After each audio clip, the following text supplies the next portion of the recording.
Hey everyone, this is Rita Lagaraja Rave, and I'm here with my recap and review of True Detective Season number 4, Episode number 6, which is the season finale for Night Country. And with considering how the narrative played out in the previous 5 episodes, with certain things not like related to the supernatural and stuff, I was interested in seeing how the writers were gonna basically bring everything together and how they're gonna balance the supernatural element and the sciencey, more physical plane element. And I have to say that we did get a conclusion to the entire murder mystery thing, and we got our answer about how those scientists over at Solar were murdered. And even though we got an answer, I do feel that the supernatural element was still there considering how the characters acted during the finale. But anyway, we'll get to it in a bit.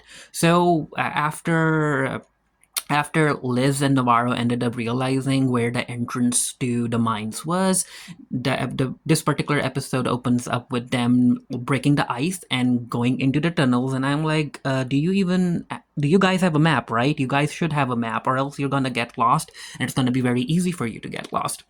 So as they're making their way through the very narrow tunnels, this is where Navarro ends up hearing something, as if something is calling to her, and she's like, "Yeah, we have to head this way. We have to head this way." So they continue going into the tunnel that Navarro wants to go in, and it's basically a dead end. And Navarro's like, "You know what, Liz? You were right. I shouldn't have listened to the voices in my head." But no, it turns out that Navarro was right, because the floor underneath it breaks. She falls down. Liz tries to help her. She's like, "Hey, you know what? I'm gonna help you, or I'm gonna come back with help." But before she can do anything, she falls down as well. And the women find themselves in basically a little research facility that basically shows what the Salal scientists were doing, because we know that they were like digging into the ice and they were gonna extract the genome from a very, very ancient microorganism. So yeah, they found their way to the little research center. They look up into the ceiling and they see this prehistoric being frozen in the ice in the shape of a spiral.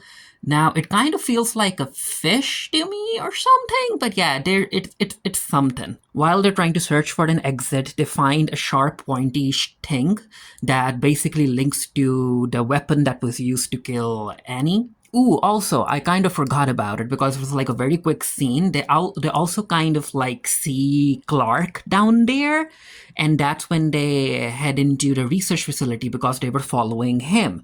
And then they're like, "Okay, so where the heck is Clark?" So they're like, "You know what? There has to be an exit here, another exit. It's not as if he could just disappear, right?"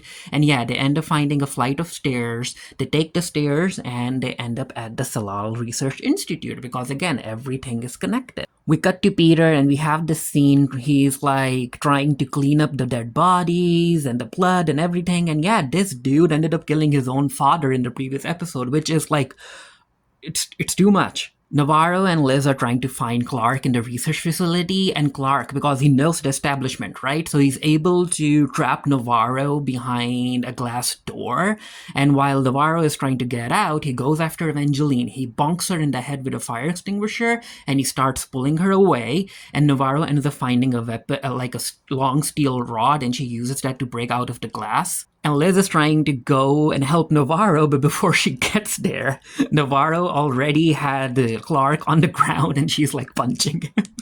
I'm like, "Good for you, Navarro, good for you." But yeah, Liz is like, "No, we need him alive, we need him to talk." After Peter thinks that he's done cleaning up, he notices a tooth like lodged in one of the walls, and he's like, "Uh-oh." But before he can take that out, Leah shows up, because Leah's like, "What are you doing here?" Peter's like, "What are you doing here?" And she ends up telling Peter that she got Liz's message about wanting to spend the new year together, so she's here. So where's Liz? And Peter's like, she went out, it was an emergency, and yada yada yada, and also you should not be here. Kayla wouldn't appreciate that. So Leah, would you be okay if I drop you back to Kayla's? And Kayla is like, "Yeah, sure, I guess." And she's like, What happened here? Are you okay?" And Peter's like, "Yeah, I'm okay." So as he's like showing Leah the door, he ends up taking the tot out. Navarro and Liz have Clark tied up to a chair, and they're like, "What did you do to Annie?" and yada yada yada. And he's like, "I didn't do nothing to Annie. I loved her. I loved her." Navarro's like, "Okay, you loved her, huh? You loved her?" So she ends up showing him the video in which Annie basically like screams before she dies, and Clark is like, "No, turn it off, turn it off, turn it off." But no, the women are like, "No, we need to crack him. We need to ask him questions." So they end up putting the headphones into his ears, taping it all up, and letting the video play on loop. They're basically torturing him in order to make him talk, which makes sense considering the circumstances. Peter drops Leah over at Kayla's house, and Kayla comes back out, and she's like, "Peter, what's up? What are you doing?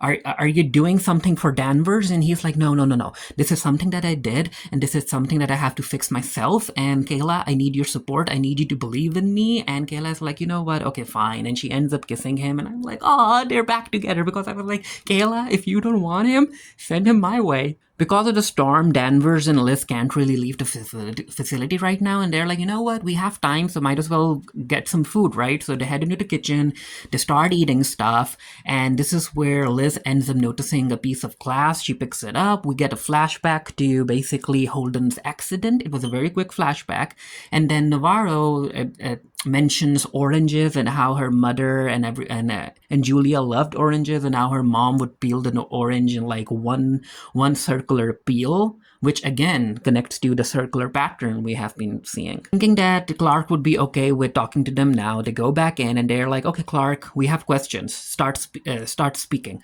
What were you doing here? How does it connect to Annie?" So basically you find out that the research that they were doing was of course related to that microorganism in the permafrost and wanting to save the world and yada yada yada. And they're like, "Okay, so what the heck did Annie have to do with it?" And he's like, "You know what? Annie probably like found some scribbles and found some stuff, and she started to connect the dots together." And basically it turns out that the people over at the research facility, they were basically bringing out the wrong numbers when it came to the pollutants that the mine was producing, because the researchers wanted the mine to produce more pollutants. Apparently, the higher the pollution levels, the easier it was for them to dig into the permafrost and all of that stuff. And Annie ended up finding about it, and she ended up finding the research center, and she started like basically destroying all of the data that they have been working on for years. And of course the other scientists were not happy about it, and they all kind of grouped together in order to kill Annie. And Navarro and Liz are like, "Okay, but you didn't hurt her, right?" And Clark is like, "No, I could have never hurt her. I loved her." But over in the flashback we found out that even when Annie was alive and she was like breathing to stay alive, it was Clark who ended up suffocating her and killing her. And I'm like, wow. Navarro's like, I want to hear you say it one more time. Did you love Annie?" And Clark is like, "Yeah, I loved her." And Liz is like, "You know what? I'm not going to stop you this time." So she walks out because she's like kind of okay with Navarro shooting Clark if she wants to. And yeah, it turns out that Navarro doesn't shoot Clark. She goes back out to talk to Liz. And Liz is like, "You know what? If you weren't going to do it, I was going to do it." Navarro's like, "What, shoot Clark?" She's like, "No. Shoot Wheeler. I was about to shoot Wheeler, but you shot him first." Liz decides to eat an orange, and she decides to peel the orange in a spiral manner. And then she ends up remembering that where she's sitting, basically under the table, was where they ended up finding Annie's tongue. So they go back to talk to Clark, and they're like, "Okay, Clark, so you told us how Annie got killed, but who the heck ended up killing your team? Who ended up killing the researchers?" And this is where Clark is like, "It was her. It was Annie. She's the one who killed them all." And Liz is like, "What the heck are you talking about? She died. She died way before that happened." And he's like, "No, we're in the night country. Time is a straight line. Everything is connected," and yada yada yada. And then he ends up telling the story about how that day he realized that she had come back, she was awake, so he just ran, and he ran into the bunker where he came from, and he ended up holding on to the latch. The other researchers wanted to use the latch, but it was too late, and then Clark just heard them yelling and screaming and yada yada yada. And he's like, "I just stayed there holding on to the latch for an hour, for a week. I don't know. I was so scared. But yeah, I did come back up in order to eat and stuff." Oh yeah, I remember. He said that time is like a flat circle and whatnot, and everything is connected. And they're like, "Yeah, you came back up, and then you ended up meeting Otis, didn't you? What was that about?" And he's like, "Yeah, I wanted to learn from Otis how he was able to survive." And they're like, "He didn't survive. Annie died way before, like way after." It happened to him. And again, he's like, no, circle, time, connected, and blah, blah, blah, blah. And Liz is like, you know what? I don't have time for this. And as Navarro is ready to leave, this is where Clark is like, just do it. Just kill me. And if you aren't going to kill me, let me kill myself. The power goes out and Liz gets up in order to look for Navarro, and she ends up noticing that the door is open. So she starts going outside and she's like, oh no, Navarro, what did you do? So apparently Navarro took Clark outside and Clark just died in the cold. He froze to death. With Navarro and Liz trying to find an emergency generator, they start hearing whispers in the facility, and Navarro ends up seeing a hallucination of Clark, or maybe his actual spirit, and he's like convulsing and everything as if he's trying to get her to listen to a message. Peter takes the dead bodies to Rose's house, and she's like, what the heck are you doing here? And Peter's like, I was sent here by Navarro, and Navarro wants you to take me to where Julia is. And Rose is like, okay, so it's one of those nights, huh? Because the emergency generator isn't working, Liz and Navarro end up burning some wood in order to create a fire, and as they're like sitting next to the fire, this is where she notices Navarro just looking up in the sky, and Liz is like, what the heck are you doing, Navarro? And Navarro's like, no, there's just something out there, right? Maybe Julia was right. There is something out there that wants to tell me something, and yada yada yada. Liz is like, no, there's nothing out there. Your sister just quit, and I don't want you to quit, okay? And this is where Navarro brings up Holden. She's like, even though you don't look alike, there's just something in Holden's eyes. And she's like, what the heck? Why are you bringing up my dead son? And this is where Navarro's like, he wanted me to tell you something. And Liz is like, no, you don't get to do that. You don't get to bring my son into this.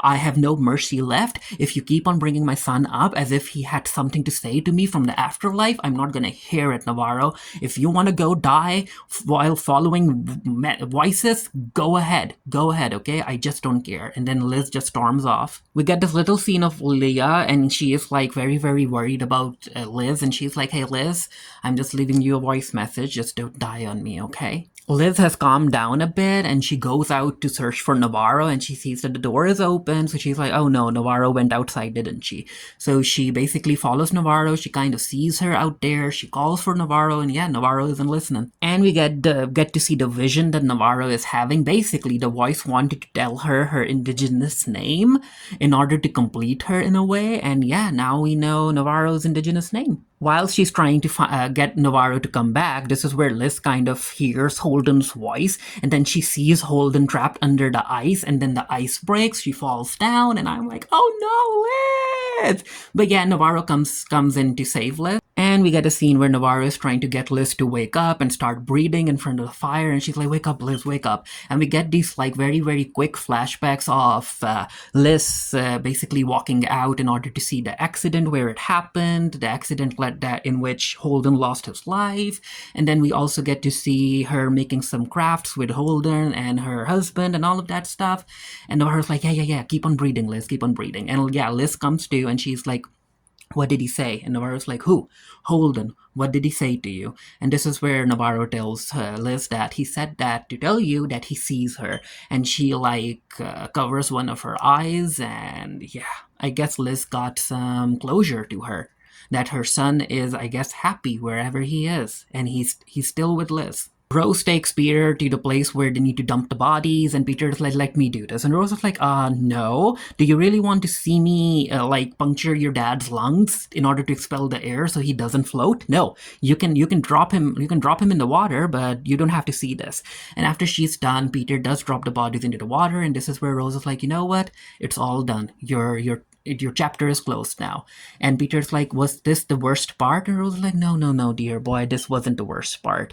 The worst part is gonna be you having to live after what you did. It's the New Year's, and Liz and Navarro are drinking something to keep themselves warm, and this is where Liz is like, you know what, Navarro? If you ever feel the need to go and listen to the voices and follow them, and you want to follow them, just, you have my permission, okay? But just make sure you come back. And Navarro's like, yeah, I understand that. And this is where Navarro ends up bringing up the fact about holding the hatch, and something clicks in Liz's mind. She's like, "Oh, wow!" So she runs back to the lab where the opening is, and she ends up using a chemical in order to basically show the fingerprints. Because again, they were like, "Who the heck? Why was why was he holding onto the hatch? Who was trying to get in?" And yeah, so there are human hands. And yeah, Liz is like, we weren't asking the right questions. It wasn't about like who killed Annie.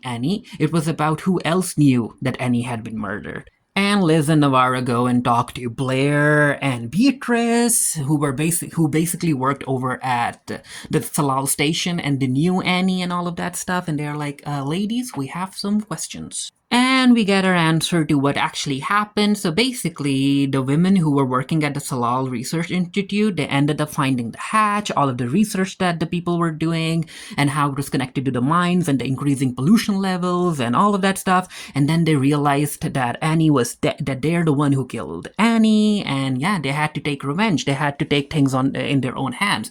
And Liz and Danvers Liz and Navarro like, "Why didn't you come to the police?" And they were like, "Really? The cops?" As if they were gonna do something. So they were like, "Yeah, we rounded up the researchers, we took them out, and we just let them go into the storm."